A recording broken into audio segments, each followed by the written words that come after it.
রাহু নবমে বলবান হলে জাতক বুদ্ধিমান, বিদ্বান এবং নিজ গুণে লোকসমাজে পূজিত হন।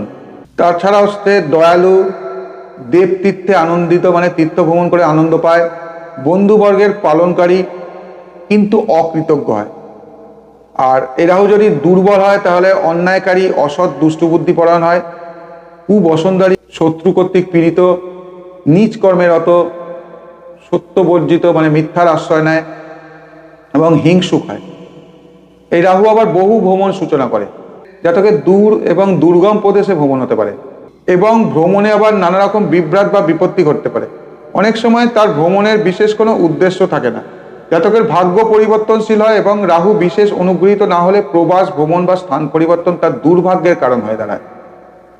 তার মধ্যে ভোগ বাসনা প্রবল এবং তার বিশুদ্ধ আধ্যাত্মিক আদর্শের ধারণা কখনোই হয় না। ব্যসন ও ভোগাসক্তির জন্য